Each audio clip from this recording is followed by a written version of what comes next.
December 7th, 1941, 7:48 a.m. Battleship Row, Pearl Harbor, Hawaii. The air shatters with the scream of dive bombers plummeting like hawks from a steel-gray sky. Zero fighters strafe the decks, their machine guns chattering like angry hornets, splintering wood and flesh alike.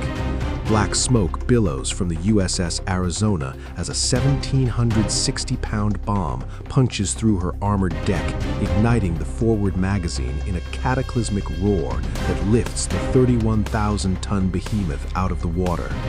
Flames leap 500 feet high, scorching the tropical air, while sailors, some still in their bunks, scramble into the oil-slicked harbor, their screams drowned by the thunder of explosions. You could almost taste the acrid bite of cordite and burning fuel, feel the deck heave underfoot as torpedoes rip into the hulls of the Pacific Fleet's mightiest ships. Chaos reigns, alarms wail, men shout orders that vanish in the din, and the once serene lagoon turns into a hellish inferno.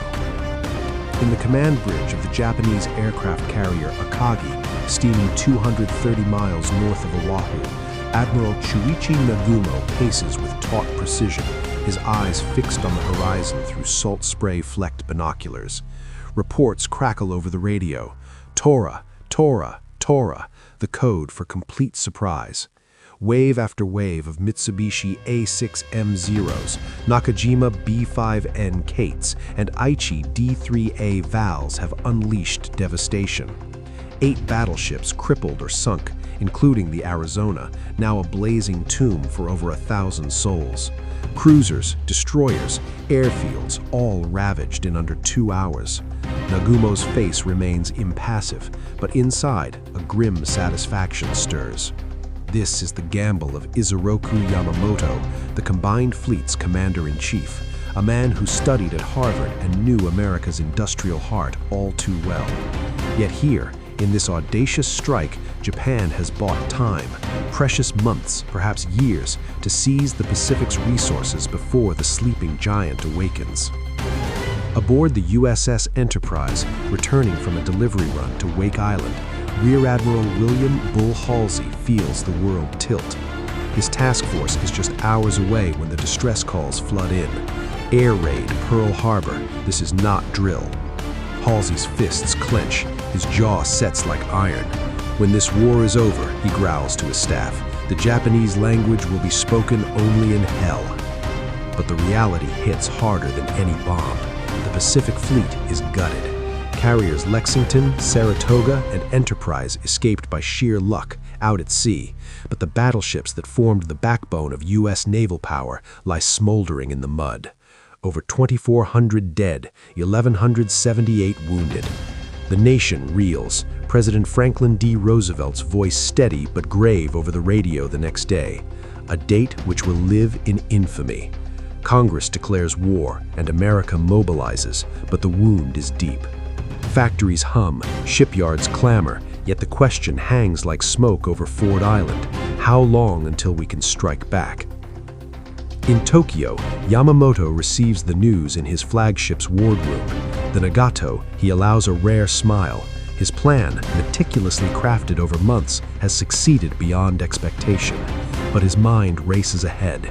I fear all we have done is to awaken a sleeping giant and fill him with a terrible resolve, he confides to aides. Yamamoto knows the numbers. America's shipbuilding capacity dwarfs Japan's. The U.S. has 16 million tons of merchant shipping, Japan barely 6 million.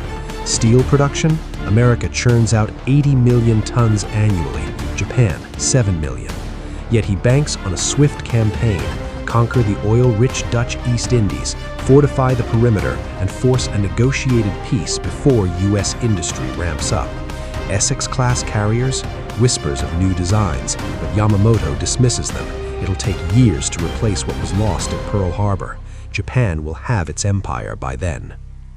The weeks blur into a frenzy of conquest.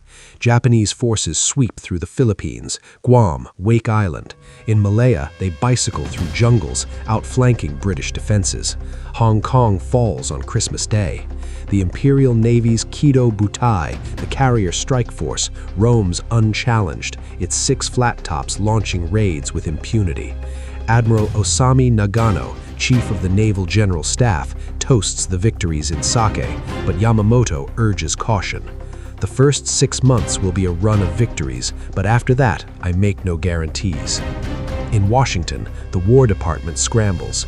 Secretary of the Navy Frank Knox vows reconstruction, but the shipyards at Newport News, Norfolk, and Philadelphia are already bottlenecks. The pre-war fleet plan called for new carriers, but Pearl accelerates everything. Congress passes the Two-Ocean Navy Act expansions, pouring billions into keels and hulls. Workers flood the yards, women too, wielding rivet guns in shifts around the clock. Yet doubt creeps in on both sides. For the Japanese, the escape of those 3 U.S. carriers nags like a splinter. Where are they now? Scouting reports from submarines trickle in, Enterprise launching Doolittle's daring raid on Tokyo in April 1942, a psychological jab that shakes the home islands. Yamamoto orders a massive operation to lure them out.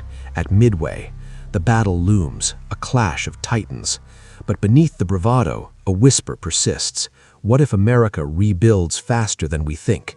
The Essex-class blueprints, born from the lessons of the 1930s, promise 27,000-ton behemoths with armored flight decks capable of 33 knots, carrying 90 aircraft. The first keel laid in April 1941, but war speeds the forge. Welders arc through the night, plates hammered into shape. Yamamoto doesn't know it yet, but the clock is ticking, not in Japan's favor. As the sun sets over the Pacific, casting long shadows on the wreckage of Pearl Harbor, one question burns brighter than the fires. How long can Japan hold the advantage? The giant stirs, and its factories roar to life. June 4, 1942. 0430 hours, 180 nautical miles northwest of Midway Atoll. The pre-dawn sky is still velvet black, edged with the faintest gray promise of sunrise. On the flight deck of the Japanese carrier Akagi, the engines of Nakajima B-5N Kate torpedo bombers cough and roar to life, their propellers whipping salt spray into spinning clouds. Deck crews in white headbands sprint beneath the wings, shouting final checks over the thunder. Vice Admiral Nagumo stands on the bridge, hands clasped behind his back, watching the first aircraft lumber into the sky. This is it, the decisive stroke. 4 carriers, 248 aircraft, the cream of the Kido Butai, all aimed at crushing the American carriers that slipped through his fingers at Pearl Harbor. Yamamoto's grand plan: lure Halsey and Spruance into a trap, annihilate them, seize Midway, and end the war before America's shipyards can spit out anything new. But 200 miles to the northeast, 3 American carriers, Enterprise, Hornet, and the freshly repaired Yorktown, wait in ambush. Rear Admiral Raymond Spruance, cool and methodical, has cracked the Japanese code. He knows where Nagumo is. He knows when the strike will come, and he knows something Nagumo still refuses to believe. The Americans are not broken, they are coiled. The battle erupts in savage, disjointed fury. American dive bombers, dauntless SBDs screaming down from 14,000 feet, catch the Japanese carriers at their most vulnerable. Flight decks packed with fueled and armed aircraft preparing for a second strike. In 5 dizzying minutes, Akagi, Kaga, and Soryu become floating crematoriums. Flames devour hangar decks. Secondary explosions rip steel apart like paper.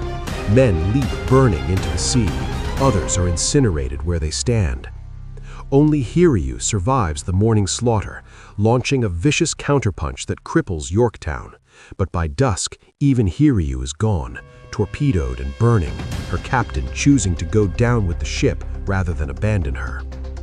4 carriers lost, over 3,000 men, the heart of the Imperial Navy's striking power erased in a single afternoon. When the survivors limp back to Japan, the news reaches Yamamoto aboard Yamato, the world's largest battleship, 600 miles to the west. He listens in silence as the radio operator reads the damage report.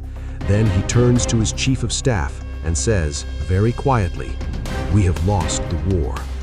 The words hang in the steel compartment like smoke.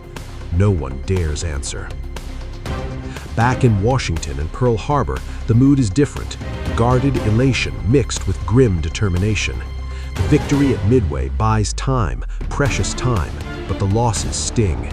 Yorktown gone, along with dozens of irreplaceable pilots and aircrew. The question on every staff officer's lips is the same one Yamamoto asked himself months earlier. How fast can we replace them? The answer begins to arrive sooner than anyone on either side expects. April 1942, Newport News Shipbuilding, Virginia. Keel-laying ceremonies have become almost routine. The first Essex-class carrier, USS Essex herself, CV-9, slides down the ways on December 31, 1942, barely 13 months after Pearl Harbor. Workers cheer as champagne shatters against her bow. Welders pause rivet guns to wave caps. She is massive, 872 feet long, 27,100 tons standard displacement, armored flight deck, hangar large enough for 90 to 100 aircraft. Designed from the lessons of early carrier operations, she can absorb punishment that would have crippled Lexington or Yorktown, and she is only the first. By mid-1943, the shipyards are a symphony of controlled chaos. At Bethlehem Steel in Quincy, Massachusetts, Intrepid CV-11 takes shape beside Bunker Hill CV-17. At Norfolk, Hornet CV-12, named for the lost Doolittle raider, grows beside Franklin CV-13. Cranes swing 50-ton sections of hull plating. Arc welders flash blue-white in the night. Women in overalls, hair tucked under bandanas, rivet side by side with men who once built battleships. The Two Ocean Navy Act money flows like a river. $6.4 billion authorized in 1940, then billions more after Pearl. Steel mills in Pittsburgh and Gary roar around the clock. The Maritime Commission launches Liberty and Victory ships at a staggering pace, freeing dry docks for the carriers. In Tokyo, intelligence officers sift through submarine and reconnaissance reports. They see new hulls taking shape on American ways. They hear the numbers, at least 24 Essex-class carriers on order, plus the smaller Independence-class light carriers already joining the fleet. Yamamoto, now back in Tokyo after the Midway disaster, pores over the same reports. His face grows thinner, his eyes darker. "They're building faster than we can destroy," he tells his staff. The arithmetic is brutal. Japan's shipyards produce perhaps one fleet carrier every 18 months if everything goes perfectly. America is laying down 3 or 4 at once and finishing them in under 2 years.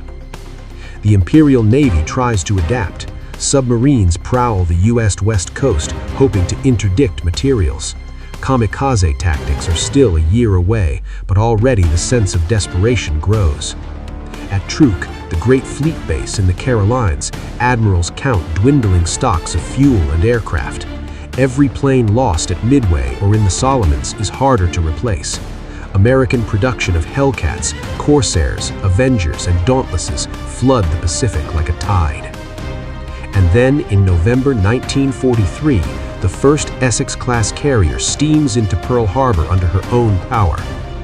USS Essex drops anchor in the same waters where Arizona still lies entombed. Her flight deck gleams under tropical sun. Hellcats and Dauntlesses line up in precise rows.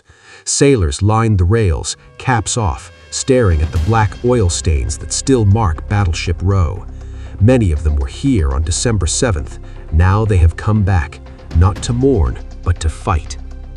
The Japanese High Command receives the report within days.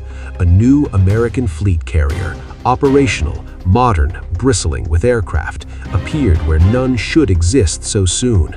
Another follows, then another. The giant is not just awake, he is already running. November 1943, Pearl Harbor. Late afternoon sun slants across the anchorage, turning the water molten gold. You stand on the signal bridge of USS Essex as she eases past the blackened skeleton of USS Utah, still listing where she capsized on December 7th. The familiar oil sheen clings to the harbor bottom like a scar that refuses to heal. But today, the air feels different, charged, electric. Lookouts call out bearings. Tugs nudge the great gray hull toward Ford Island. Sailors in crisp dungarees line the flight deck rail, every cap removed in silent salute to the ghosts below. A bosun's pipe shrills across the water. Somewhere on Battleship Row, a bugler sounds, to the colors. Essex answers with her own deep-throated whistle, two long, one short. The sound rolls across the lagoon like thunder returning home. She is not alone. By the end of 1943, 3 more Essex-class sisters have joined her in the Pacific: Yorktown, CV-10, Lexington, CV-16, and Bunker Hill, CV-17. Each one bigger, faster, better protected than anything that sailed under the rising sun flag at Pearl.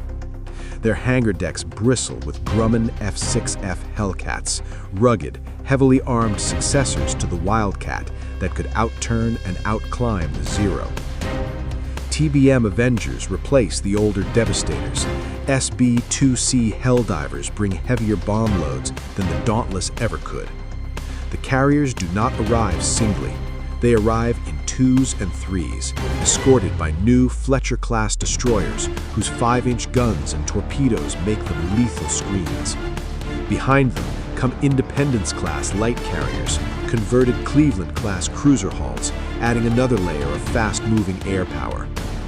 In Rabaul, the great Japanese stronghold in the Bismarck Archipelago, Rear Admiral Masao Kanazawa stares at the latest intelligence summary on his chart table.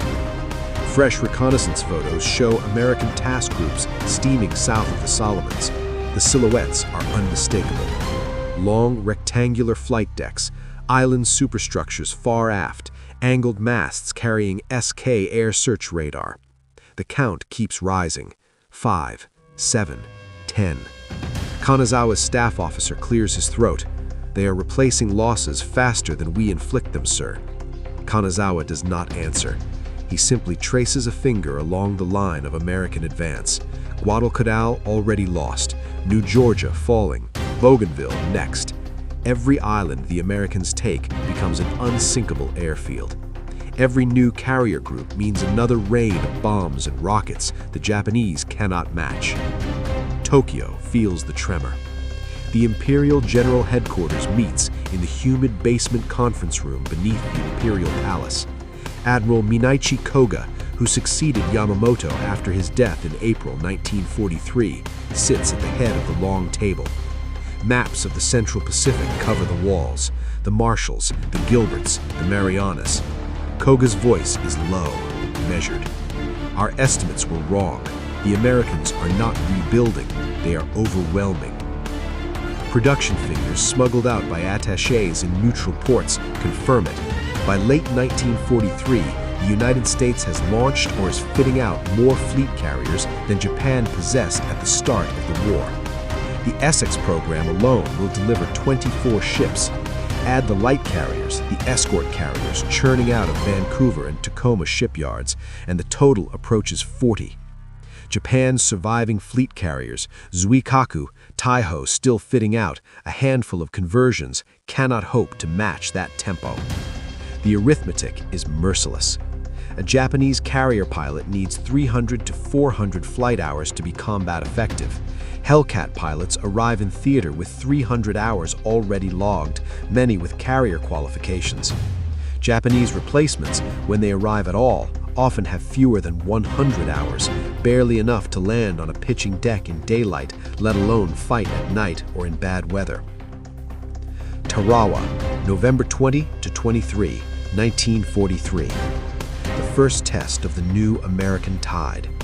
Essex, Lexington, and Yorktown, the new one, anchor the fast carrier task groups that pound Baitio Island into coral dust before the Marines go ashore. Hellcats sweep Japanese Zeros from the sky in minutes. Avengers and Helldivers plaster pillboxes and gun emplacements with 2,000-pound bombs. When the landing craft grind onto the reef, the carrier air groups keep the pressure on, strafing, rocketing, dropping naphthalm for the first time in the Pacific. Japanese defenders fight to the last man, but the math has already turned. The atoll falls in 76 hours at terrible cost, over 1,000 Marines dead, but the carriers lose only a handful of aircraft. Replacements are already aboard replacement pools on escort carriers steaming a few hundred miles astern. Tarawa, November 1943. Saipan, June 1944.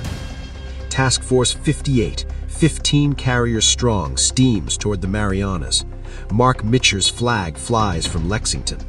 The force includes 7 Essex-class ships, 8 light carriers, over 900 combat aircraft. Japanese intelligence calls it impossible, yet the photographs do not lie.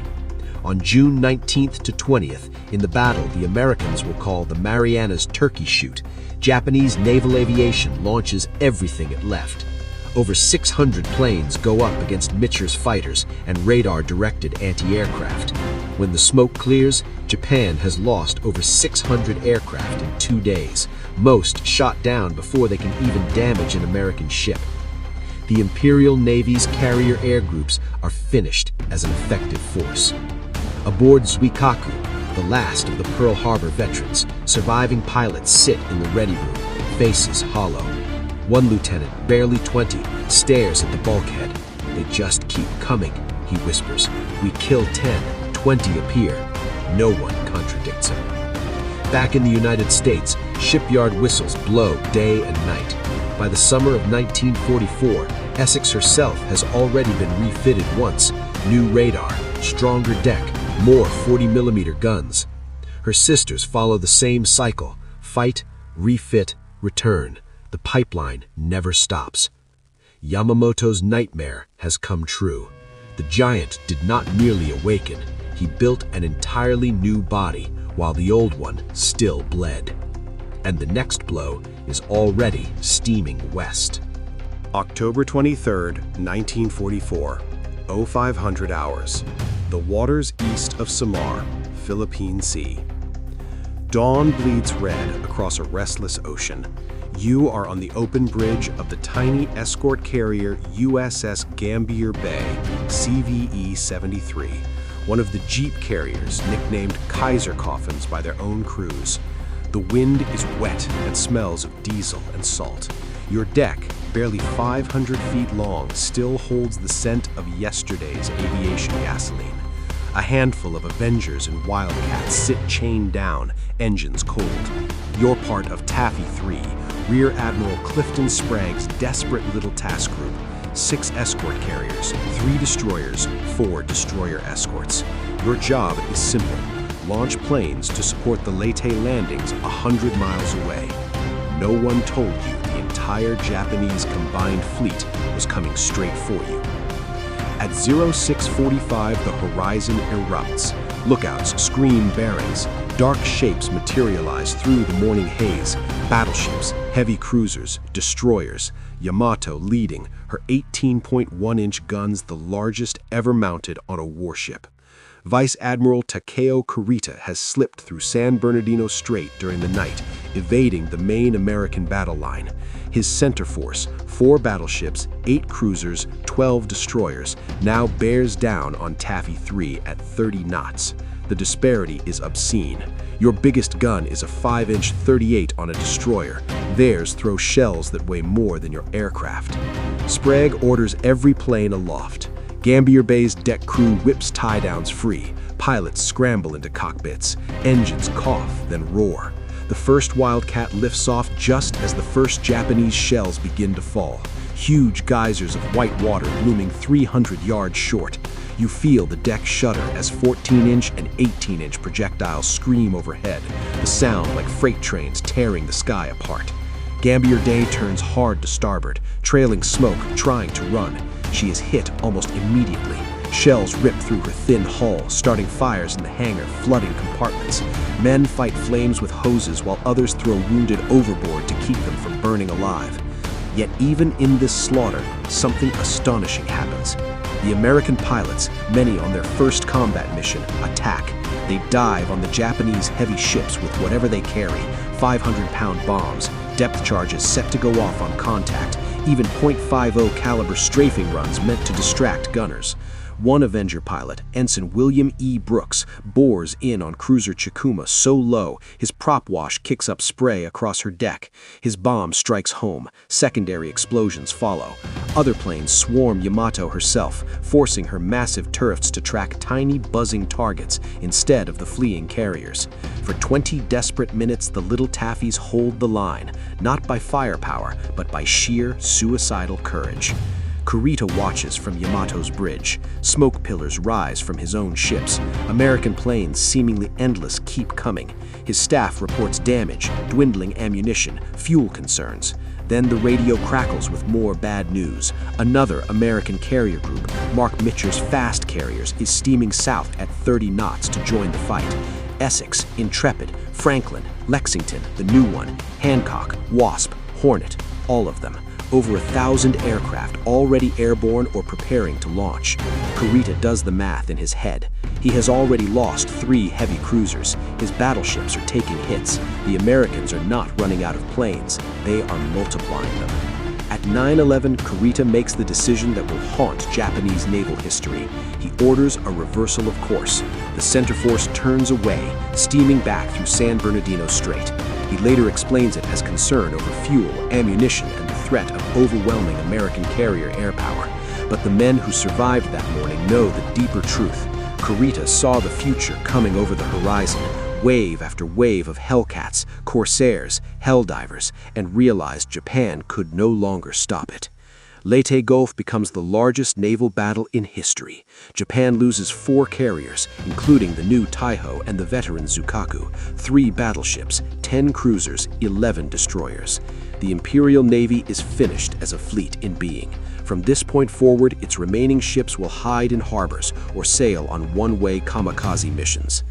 In the wardroom of USS Essex, now flagship of Task Group 3.3, pilots and air group commanders gather around a plotting table. Fresh intelligence photos show empty Japanese anchorages at Kure and Sasebo. The once mighty shipyards that built Akagi and Kaga are rubble under B-29 bombs. Replacement aircraft sit wing to wing on American flight decks. Spare Hellcats wait, created in holes. A lieutenant commander looks up from the chart and says very quietly, "They can't replace what we've sunk. Not anymore." The Essex-class carriers keep coming. By the war's end, 24 will have been completed, 17 of them reaching the Pacific before Japan surrenders. They steam in great circular formations called task groups, their combined air strength rivaling the entire pre-war Imperial Navy. Where Yamamoto once hoped to hold the line for years, his successors can now only delay the inevitable by months. In Tokyo, the Naval General Staff no longer speaks of victory. They speak of endurance, of buying time, of one final decisive battle that will never come. The arithmetic has spoken. The giant did not rebuild the fleet Japan sank at Pearl Harbor. He built a different fleet altogether, one so vast, so relentless, that the original loss became a footnote. And as the last Japanese carrier slips beneath the waves off Cape Engano, the question that once haunted Yamamoto answers itself in fire and steel. America didn't just replace the fleet. She erased the need for replacement. February 19th, 1945, 0645 hours, 25 nautical miles off Iwo Jima. The sky is the color of gunmetal. You stand on the flight deck of USS Essex, CV-9, knees braced against the steady 30-knot wind, flight helmet chin-strapped tight. The horizon is a jagged black line where sea meets cloud. Ahead lies a small, ugly island of volcanic ash and rock, 8 square miles that will soon be paid for in blood. But from up here, 80 feet above the waterline, the view is almost beautiful in its terrible scale. Task Force 58 stretches across 30 miles of ocean. 17 carriers, 10 of them Essex-class, form 3 great circles of steel. Their combined air groups number over 1,200 aircraft. Hellcats now giving way to Corsairs with their inverted gull wings, Avengers loaded with rockets and torpedoes, Helldivers gleaming under fresh paint. Destroyers and cruisers weave protective screens. Battleships Wisconsin and Missouri steam in column, their 16-inch turrets train shoreward. The sound is constant, propellers chewing air, jet engines are the first Corsairs spooling up, klaxons calling flight deck crews to stations. Every few seconds, another plane roars down the deck and claws into the sky. Mitscher's orders are simple: soften Iwo Jima until nothing moves. For 3 days prior, carrier aircraft had pounded the island. 5,000 tons of bombs, thousands of rockets, napalm runs that turned sulfur fields into lakes of fire. Yet Japanese defenses remained dug deep into Mount Suribachi and the network of tunnels beneath. The Marines will pay the price for every yard. From the bridge of Zuikaku's sister ship, now a shattered hulk at the bottom of Leyte Gulf, no one is left to contest the sky. Japan's once proud carrier force has been reduced to ghosts. The few remaining flat tops hide in home waters or serve as floating decoys. Taiho is gone, sunk by a submarine in June 1944. Shinano, converted from a Yamamoto-class battleship hull into the largest carrier ever built, never even saw combat. She was torpedoed on her maiden voyage in November 1944. What aircraft remain fly from shore bases, flown by boys with 30 hours total time, sent out on one-way missions with orders to crash into American ships. The contrast is stark. On Essex, a pilot completing his combat tour is replaced within hours by a fresh ensign from Pensacola or Corpus Christi, already carrier qualified, already checked out in the new F4U4 Corsair or F8F Bearcat rolling off Grumman and Goodyear lines. Spare parts flow from stateside depots faster than they can be expended. When a Hellcat loses a wing to flak over Iwo, another is craned aboard from an ammunition ship the next morning. Iwo Jima falls on March 26th after 36 days of fighting. Nearly 7,000 Marines dead, almost the entire Japanese garrison of 21,000 annihilated. But the island's 3 airfields, captured at such cost, become emergency landing strips for B-29s returning from Japan with shot-up engines or wounded crews. The carriers that made the conquest possible never pause. While Marines still fight in the caves, Task Force 58 is already steaming north. March 1945. The first carrier strikes against the home islands since the Doolittle raid. Essex, Bunker Hill, Intrepid, Hancock, now battle-hardened veterans, launch hundreds of sorties against airfields on Kyushu and Honshu. Japanese interceptors rise in swarms, but the math has long since turned fatal. American fighters claim kills at ratios of 10 to 1, 15 to 1. When a kamikaze gets through, as one does against Franklin on March 19th, igniting gasoline vapors and killing 807 men, the damage control parties fight the fires for hours and save the ship. Franklin limps home under her own power, a blackened ruin still afloat. She will fight again. In the Imperial Palace, Emperor Hirohito listens to increasingly bleak briefings. Admiral Soemu Toyota, now chief of the combined fleet, reports what everyone already knows. Surface ships can no longer operate beyond coastal waters. Carrier aviation no longer exists as a coherent force. American production has delivered not just replacement ships, but an entirely new order of magnitude. By spring 1945, 20 Essex-class ships have reached the Pacific Theater. More are commissioning stateside every month.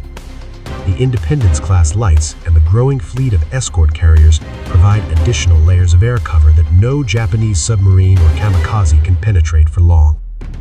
Okinawa, April 1st to June 22nd. The final dress rehearsal for invasion.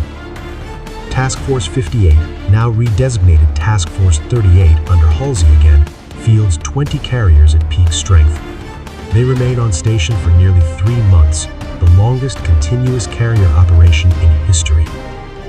Kamikazes come in waves, over 1,900 sorties, but the combat air patrols, radar picket destroyers, and sheer volume of anti-aircraft fire blunt the assault. When ships are hit, damage control is ruthless and effective. Carriers that take kamikaze strikes, Bunker Hill, Enterprise, Hancock, are repaired at sea or sent back only long enough for yard work, then return. Imperial Navy's last throw comes on April 7th, Operation 10 Go. The super battleship Yamamoto, light cruiser Akagi, and 8 destroyers sail on a one-way mission to beach themselves on Okinawa and fight as shore batteries. American search planes find them within hours. 4 air groups, over 400 aircraft, are diverted from the main strike. Yamamoto takes hit after hit, torpedoes, bombs, rockets. She rolls over and sinks at 12:43, taking most of her crew with her. The dream of a surface fleet decisive battle dies in the East China Sea. By summer 1945, the Pacific belongs to American carrier aviation. The Essex-class ships, once dismissed as too late, have become the backbone of victory. They launch the planes that photograph potential invasion beaches, that sink coastal shipping, that burn Japanese cities in fire raids coordinated with the Army Air Forces. When the atomic bombs fall in August, the carriers are already positioned to support Operation Olympic, the planned invasion of Kyushu. But Japan surrenders on August 15th before that bloodbath can begin. In the quiet of a ready room aboard USS Hancock, a veteran pilot closes his logbook. He looks at the younger men around him, some who never fired a shot in anger, and says simply, "They thought they had years. We gave them months. Then we gave them nothing." The arithmetic was never close. America didn't replace the fleet Yamamoto sank at Pearl Harbor. She built a navy so vast it rendered the question irrelevant.